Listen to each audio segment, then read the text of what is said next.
Hello, everyone, and welcome to the Newcastle United Digest, the channel delivering tuned content in bite-sized chunks. My name is Adam Snyder, and this episode will be a slightly bigger chunk than my previous videos, and that's because there is a lot to cover from this weekend.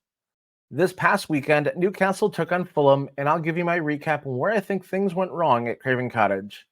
I will also preview what I think needs to happen with the Mags when they head to Wimbledon.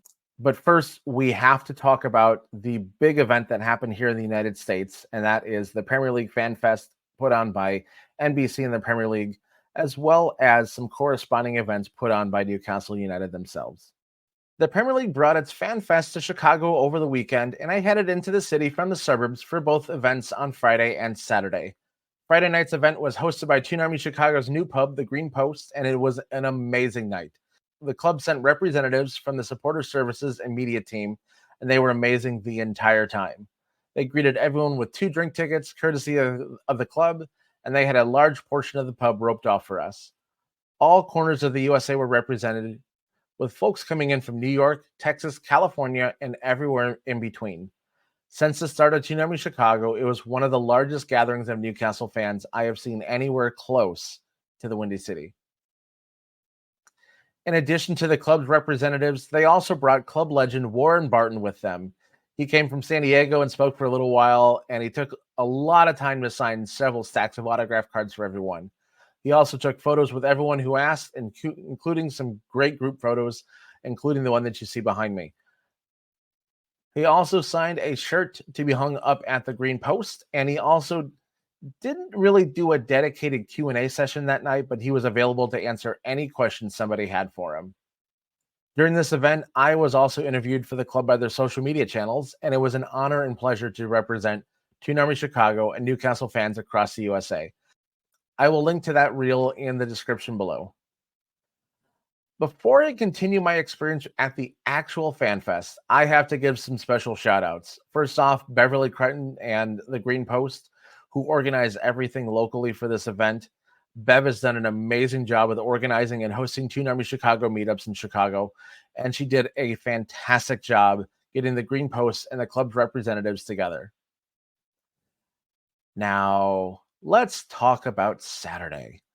And this is where the wheels came falling off very quickly. Saturday morning, I brought my wife and 2 kids to the Fan Fest.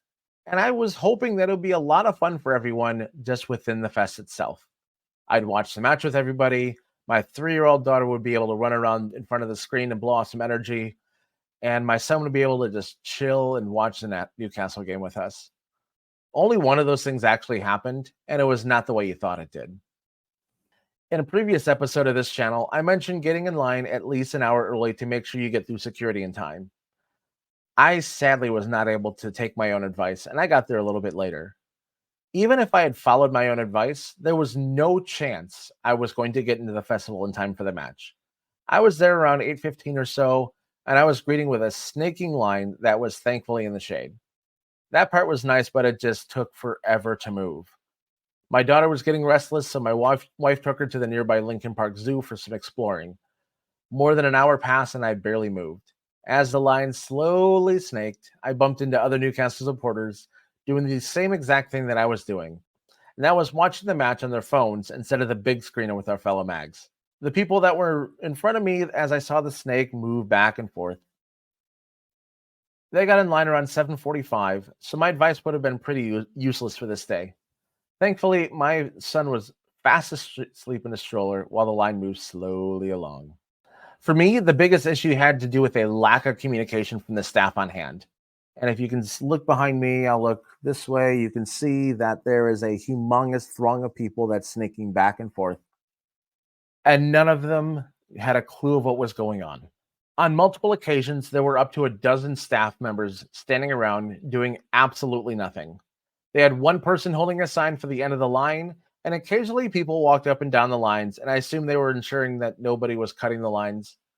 And not once during this debacle did they ever tell us what was going on, what to expect, when we would be able to enter the festival. I heard from hearsay that the festival was at its capacity, but I find that very hard to believe. Some of the Newcastle supporters that attended Friday night's events heard about the capacity issues and went to the Green Post to watch the match instead. This was gut wrenching to hear because I was really hoping to see everyone together watching the match on that gigantic screen that was provided for us. According to the Premier League USA's socials, they set a new record of 15,646 attendees over 2 days. That was a slight increase over the previous Fan Fest in Nashville, which saw 15,624. The Chicago Festival's footprint was nearly double, according to people I spoke with, so I find it very hard to believe that there was a capacity issue with a significant space increase over the previous event. I looked on several Premier League posts, and I found many people complaining about their ability to get into the festival. Some had traveled significant distance and were unable to get in. I'm not sure if this is a story of perseverance or stupidity, but my family finally got into the festival 3 hours later. Fortunately, we were able to catch Warren Barton's Q&A, swap stories with some other people, and hear how long it took everyone else to get into the festival. Everyone who was in line extremely early, roughly 6 or 6:30 a.m., took about 45 minutes to get into the festival themselves. Everyone was having a blast. Our kids made friends while wearing their Toon shirts, and we made the best out of a bad situation. Once I got in, I was happy to see that all the food and drink options were well organized. This was a big problem that I saw in Nashville, and they made a very quick improvement on this. Everyone had simple menus to ensure quick service, and even the bar lines are moving at a rapid pace. Well, at least one part of this event was well run, right? After the festival concluded, I saw pictures flooding in from groups of Newcastle fans all over the city. They were enjoying themselves, enjoying what the city has to offer, encouraging larger meetups later in the day, and it was amazing to see all of it. There is nothing I want to see more than Newcastle United supporters enjoying each other's company at events like this, and we all found a way to have a great time together.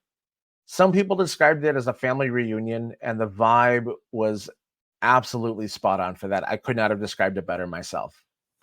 Unfortunately, we could not gather together to see a Newcastle win. A lot of the poor performances we have seen over the past few matches have reared their ugly heads again, and sheer grit and determination could not overcome the issues we experienced on the pitch. Eddie Howe made 4 changes to the side that started against Wolves, and I think that they upset the team just a little bit too much. Kieran Trippier started at right back over Tino Livramento. I predicted this would happen on the last episode. What I didn't predict happening was Lloyd Kelly starting at left back over Lewis Hall. This one really surprised me. Willock started in midfield over Longstaff, and after Sean's poor performance last week, this was no surprise to many. I genuinely thought Eddie would give him one more shot, but this was clearly not the case. And then also Anthony Gordon started at right wing over Jacob Murphy. I also predicted this one if Isak started, and Isak did. I really don't think this is the right combination to this game. When everything started, it was nice. We were off to a blazing start. Willock took a great pass from Bruno, who found a wide open Joelinton. Joelinton puts a great strike on goal. It was saved, and Big Joe fielded his own rebound with a highly skillful volley into the back of the net. Unfortunately, Willock was offside by 3 or 4 yards, and he fielded the ball prior to his cross to Joelinton. What should have been a high point set us off on a downward spiral towards the first half whistle. Fulham immediately marched down the field, creating a chance. Shear's clearance found Joelinton where his first touch let him down. Big Joe didn't get back in time, and giving Adama Traore plenty of space to find Raul Jimenez posted up at the penalty spot. Fair play to him for the quick turn, and I really think Joelinton should have been there to close on space to prevent the cross in the first place. We conceded the second goal on a transition play that nobody stepped up for. Fulham was able to easily march the ball down the field with very little pressure. Smith Rowe was able to carry the ball to the edge of our penalty area with no challenge. Shearer, Bruno, and Trippier all backed off of him. Smith Rowe played a really quick 1-2 with Iwobi, and all 3 players on that side got caught ball witching, allowing Smith Rowe to sneak behind them and get a quick toe poke goal in. Also, to be at fault here is Nick Pope. His bad habits from the Spurs game, where he tried to parry rebounds to the side, reared their ugly heads one more time. And he tried forcing the ball to the far post instead of catching it. And this time the ball ended up going into the back of the net instead. A lot of the other issues that I've mentioned in previous weeks have also returned. I slated Longstaff and Livramento for not tracking back after getting dispossessed last week. This week, situations involving Joelinton, Bruno, and Gordon all led to goals or quality scoring opportunities. And one thing I found really surprising was their shocking set piece defending.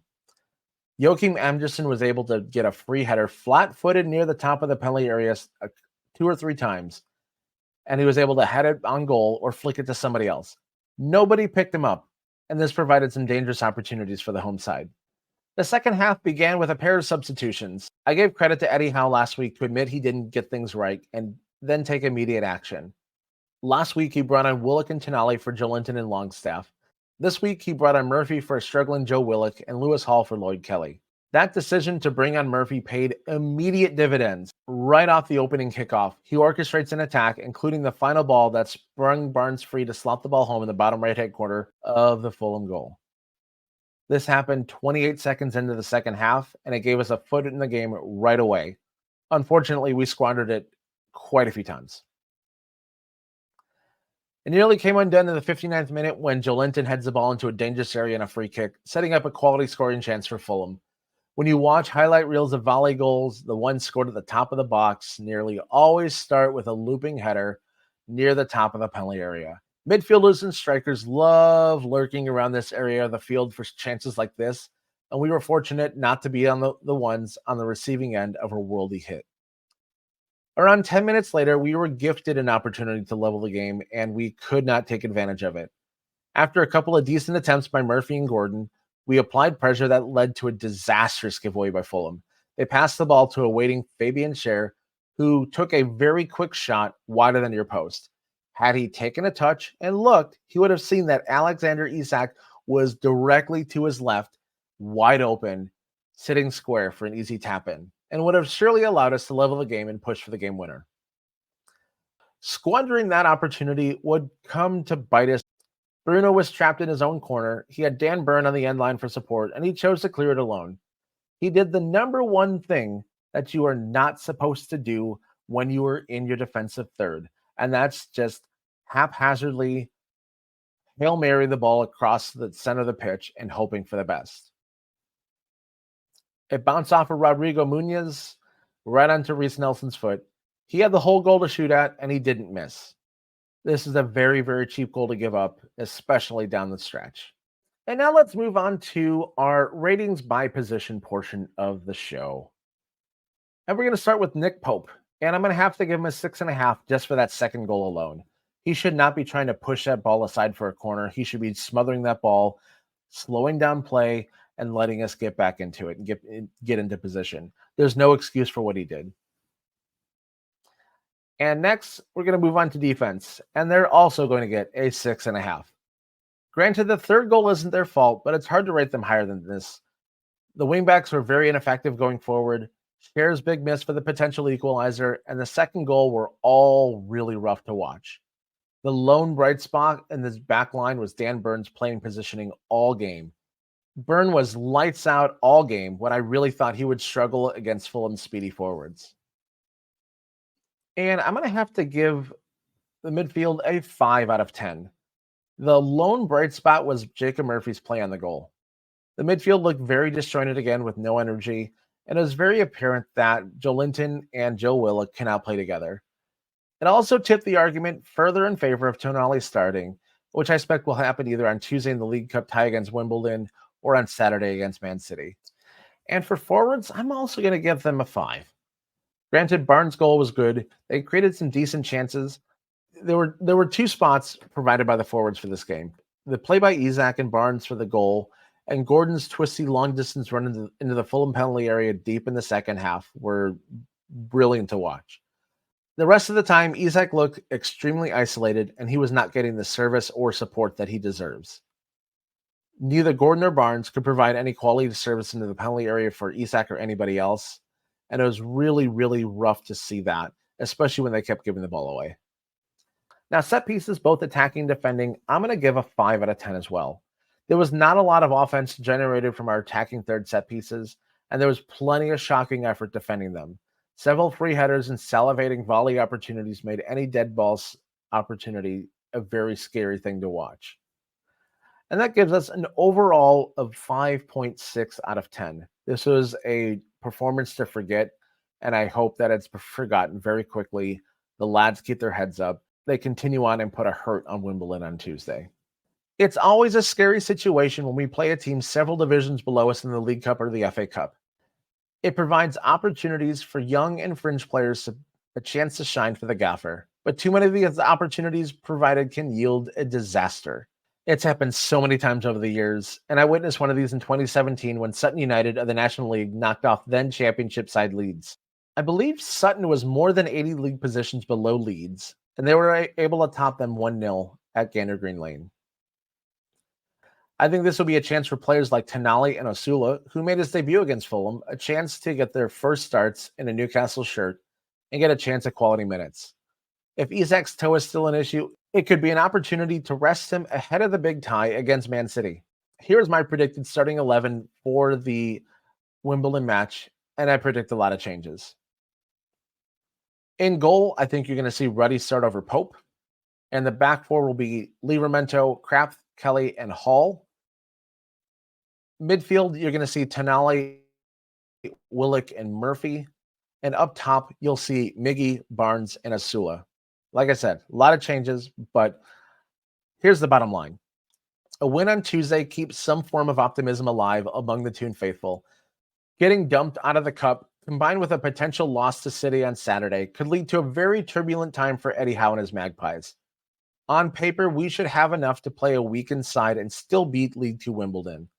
However, I have seen crazier things happen. The last thing I want to see is Newcastle being mentioned as the losing side in one of the competition's biggest upsets in history.